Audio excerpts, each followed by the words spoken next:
Rest in peace to Nikola is the focus of our show today. Compliments of Kathy Wood of Arc Capital. This is Greg for Teslafaninsight. Thanks once again for joining us. Want to show appreciation to our Patreon supporters as well as our subscribers. If you enjoy, please take time to like and subscribe.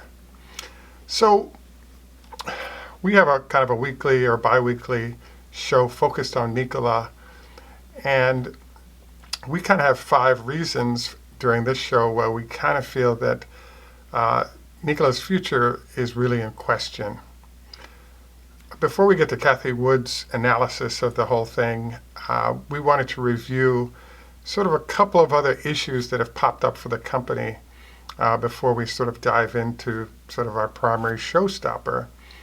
The first is that it was just announced that Hyundai is now starting to deliver their hydrogen trucks, first in Europe, and then they'll start rotating in throughout the world. Now, Hyundai is part of a large, if you will, a Korean conglomerate that has a huge R&D budget that sort of cross-pollinates across numerous industries to really move industry forward in Korea.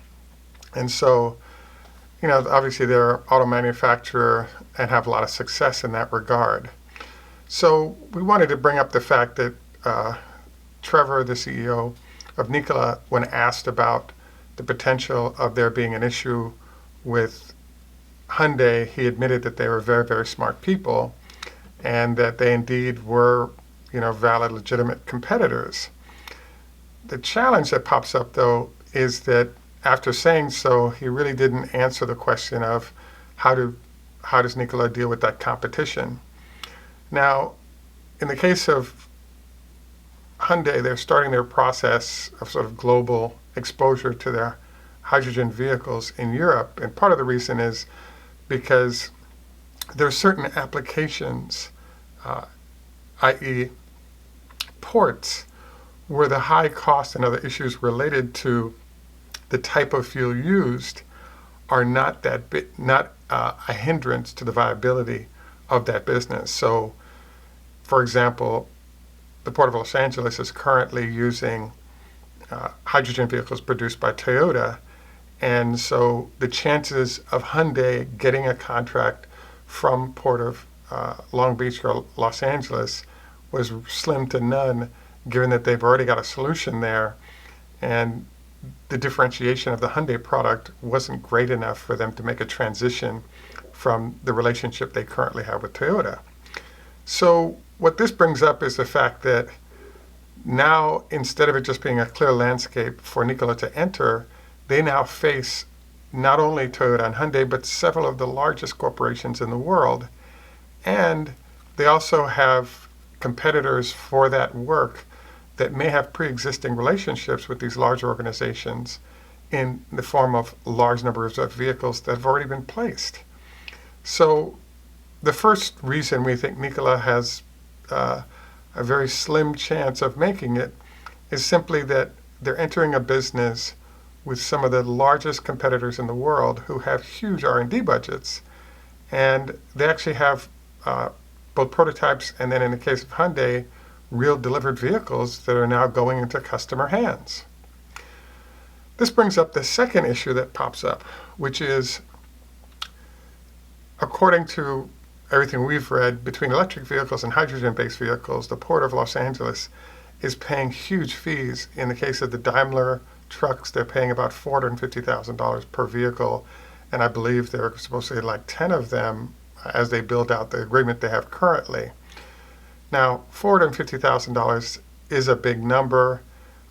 This is for electric trucks, not hydrogen. But in theory, the hydrogen is in a comparable price position. And so one of the issues that's lurking is if, in fact, there is a customer base globally that's willing to spend large dollars to get hydrogen, and those entities, for example, are ports where they can just add fees to freight coming in and therefore pay for these, then there isn't a zero market out there for hydrogen, but it's a fairly small market of individuals or entities willing to pay fairly high prices in order to get hydrogen vehicles. Now, Mr. Milton has indicated that the process that they're using is, instead of just going to a model of selling a vehicle, they're actually looking at simply offering at 95 cents per mile a soup to nuts, where they cover fuel and every other consumable the vehicle may have. So that way the corporations could just expense it. And so this kind of addresses the problem, but in general, the challenge right now is that the viable market that one can see that's sitting there right now waiting for the vehicle is fairly small, and it's being occupied by some of the biggest companies in the world efficiently. So as you'll notice, when Mr. Milton references what they're doing, he typically is targeting his relationship with Anheuser-Busch for beer delivery and the number of vehicles that would be provided in that space.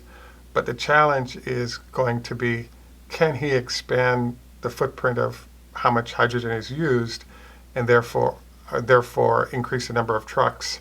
The theory that they're operating under is they'll simply build out the network necessary to service Anheuser, and once they do so, other trucking entities can sort of join in without incrementally a whole bunch more costs.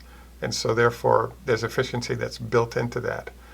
Now, this is an interesting idea because we have a very, very expensive vehicle that's running on a fuel that's expensive, and Mr. Milton has indicated that they are developing new technologies that will allow them to drop the cost of their hydrogen, not to get cost parity with electricity, but to get it within shouting distance of costs. He also admitted that when it comes to electric, in the short haul, there's no comparison. The cost of electric is much lower, and where hydrogen actually wins is in long haul situations. So he sort of had an answer there. The answer, I guess, kind of makes sense, but I think that it reflects the challenges that they have, that the answer he's providing. The next example, and the biggest for us, is relative to the rest in peace phenomenon that comes up in the case of Nikola. There's a woman named Cathie Wood, who's the CEO of ARC Capital. I actually saw her in an interview, and what she pointed out was that the biggest Achilles heel for the folks at Nikola is the cost of fuel. So we actually looked at this numbers pretty intensely. So it turns out about 30% of costs for a semi is actually fuel. And so we had kind of a sidebar note on this, where Toyota has been running something called the Mirai in Southern California, has charging or fueling stations that are hydrogen, and has been selling cars fairly unsuccessfully. We got a note from one of our viewers where he said to me, well, the car seems like a good idea, but the problem is that you can fuel up a Model 3 for about $30 in electricity, and you're looking at $87 worth of hydrogen to fill up a Mirai. So as far as he was concerned, that was a end of story in terms of willingness of consumers to step into those vehicles, and that's kind of what we've seen happen in Southern California. Now, if we switch over to trucks, what Ms. Wood indicated is that there's a problem with the hydrogen truck, which is that the cost of fuel is 4 times that of electricity / gasoline. So we believe that there is a market for hydrogen, and particularly in places that are very focused on how they're going to reduce the carbon footprint of trucks operating in those spaces. So yes, they're willing to pay, and in some cases they're actually willing to pay a lot more. Typically, you're seeing trucks cost $125,000 a piece if they're diesel, and the hydrogen trucks Mr. Milton was talking about someplace in the 300,000 to 400,000 zone. But then he recently came up with this idea that they were going to do a soup to nuts, which would include fuel and other consumables as a way to both boost the revenue and sort of get economies of scale to some extent in delivering these vehicles. So the concepts kind of work out okay, but when your fuel costs are 4 times that of other options, the number of potential customers shrinks to a small number who could be competitive at that cost level. And then not only have you shrunk down your cost effectiveness at that level, you also end up with the problem of you have these large competitors who are fairly dominant, and you have to face up against them in the marketplace where there aren't that many slots to be filled anyway. So the noose in our minds sort of tightens around them in that regard.